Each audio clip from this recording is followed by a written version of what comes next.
चलिए दोस्तों, तो आज के इस वीडियो में हम एक्सरसाइज 4.4 करते हैं। लास्ट के वीडियो में हमने 4.1, 2 और 4.3 तक सॉल्व कर लिया था।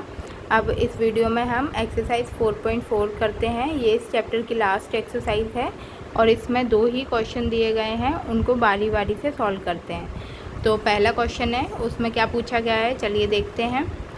तो सबसे पहले क्वेश्चन में पूछा गया है, इसके भी 2 पार्ट हैं। पहले पार्ट में है एक चर वाले और सेकंड में है 2 चर वाले समीकरण के रूप में y बराबर 3 का ज्यामिति निरूपण कीजिए। यानी कि हमें एक समीकरण दिया है y बराबर 3, तो y बराबर 3 है, यानी कि ये खुद ही एक चर वाला समीकरण है क्योंकि y एक ही चर दिया गया है इसमें।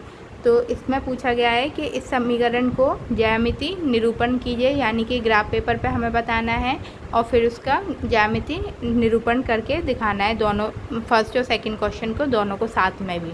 तो पहला y बराबर 3 दिया है और क्वेश्चन में भी पूछा गया है कि एक चर वाले को ही दिखाना है, तो y खुद ही एक चर है, इसमें y के अलावा दूसरा और कोई x या z कुछ और नहीं दिया गया है, एक ही चर दिया गया है। तो y बराबर 3 हम ग्राफ पेपर पे इसको देखेंगे।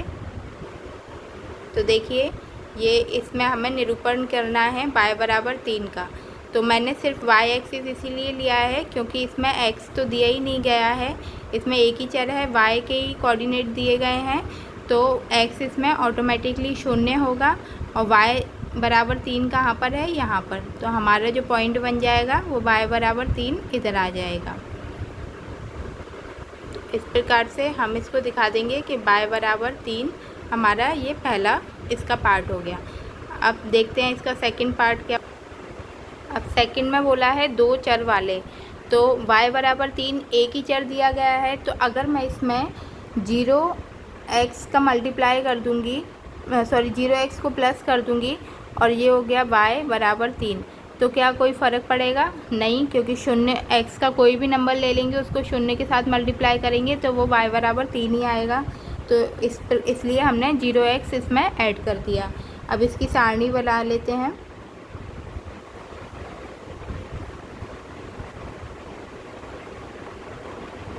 तो सारणी में हमने x और y कोऑर्डिनेट दिखाने हैं, इसलिए हमें ये सारणी बनानी पड़ेगी। अब मैं अगर x का पॉइंट 0 लेती हूँ और 0 को 0 के साथ मल्टीप्लाई करूँगी तो y का कोऑर्डिनेट क्या आएगा, 3 आएगा। अगर मैं x की जगह पे 1 ले लेती हूँ और 1 को 0 के साथ मल्टीप्लाई करूँगी तो भी y का जो आएगा वो 3 आएगा। तो इस तरीके से हमें दो चर वाले कोऑर्डिनेट मिल गए, 0, 3 और 1, 3। तो इधर मैं दिखा देती हूँ, पहला हो गया 0, 3 और दूसरा हो गया 1, 3। तो इसको हमें अपने ग्राफ पेपर पे दिखा देते हैं। देखिए, इसको भी अभी ग्राफ पेपर पे दिखाते हैं। तो हमारे पास 2 कोऑर्डिनेट हैं, 0, 3 और 1, 3। तो अब इनको ग्राफ पेपर पे दर्शाएंगे, यानी कि x पर 0 है और y पर 3 है। तो ये हो जाएगा इधर जो पहला वाला बन रहा था 0 और 3, ठीक है, पहला कोऑर्डिनेट इधर आ गया। सेकंड है 1, 3 बोल रहे हैं, तो 1, 3 हमारा x पर 1 है और y पर 3 है, यानी कि ये पॉइंट इधर आ जाएगा। तो ये हो जाएगा 1 और 3। अब बस क्या करना है, इस पर रेखा निरूपित कर देनी है, एक रेखा खींच देनी है। तो इस प्रकार से हमें एक रेखा निरूपित कर देनी है, या ये हमारा ज्यामिति निरूपण हो गया है। और बस इस पर हम अपना जो हमारा वो दिया था समीकरण y बराबर 3, तो इस तरीके से हमारा ये पहला क्वेश्चन पूरा होता है। अब हम क्वेश्चन नंबर सेकंड सॉल्व करते हैं।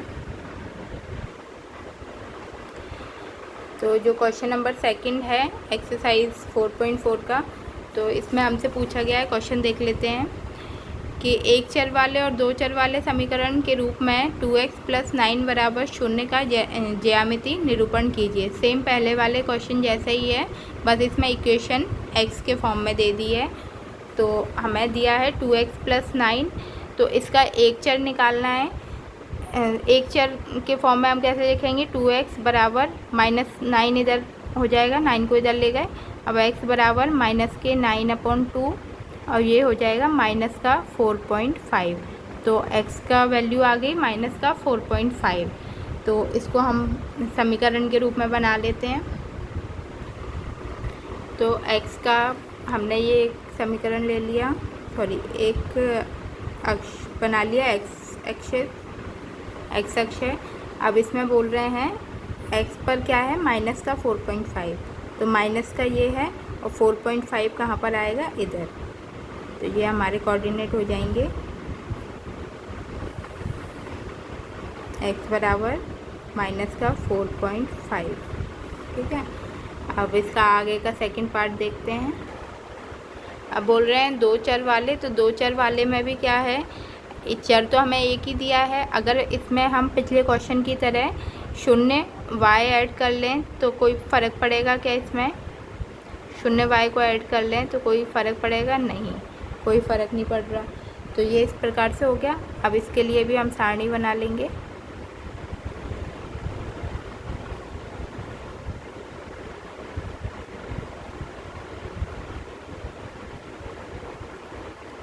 तो x तो हमारा माइनस का 4.5 निकल। अगर मैं y को शून्य मानती हूँ, अगर मैं y की जगह 0 रखूँगी तो x हमारा 4.5 ही निकलेगा। सेम अगर शून्य रखूँगी तो ये टर्म हट जाएगी और सेम पहले जैसा ये आ जाएगा। अब अगर मैं y की जगह पे 1 रखती हूँ, तो y की जगह पे 1 रखूँगी और 1 का 0 के साथ मल्टीप्लाई करूँगी तो अभी शून्य हो जाएगा। तो सेम वही इसका x का 4.5 ही आएगा। तो हमारे जो कोऑर्डिनेट हैं वो क्या आ गए, x हमारा माइनस का 4.5 और 0, और दूसरा आ रहा है माइनस का 4.5 और 1। तो इसको भी हमें ग्राफ पे दिखाते हैं। तो हमारे ये दो कोऑर्डिनेट थे, माइनस 4.5 और 0 और माइनस का 4.5 और 1। तो इनको इस ग्राफ पे दिखाना है। तो माइनस 4.5 और इधर आ रहा है 0 और 4.5, माइनस का 4.5 और 0, एक तो ये हो गया। और दूसरा है माइनस का 4.5 और 1। तो यानी कि y का 1 यहाँ पर है और 4.5 यहाँ पर है। तो दूसरा भी हमारा कहाँ आ जाएगा, इधर। पहला पॉइंट नीचे है, दूसरा इधर है। तो ये हो गया माइनस का 4.5 और 1। ठीक है। अब बस क्या करना है, बस इधर लाइन खींच देनी है, एक रेखा निरूपित कर देनी है। तो ये इस तरीके से हमारा ज्यामितीय निरूपण हो जाएगा इसका। और इस पे हम लिख देंगे 2x प्लस 9 बराबर 0। तो इस तरीके से हमारा ये क्वेश्चन सेकंड पार्ट सॉल्व हुआ। यहाँ पर हमारा पूरा चैप्टर ख़त्म होता है। नए वीडियो में हम नए चैप्टर के साथ फिर से मिलते हैं। जब तक के लिए धन्यवाद।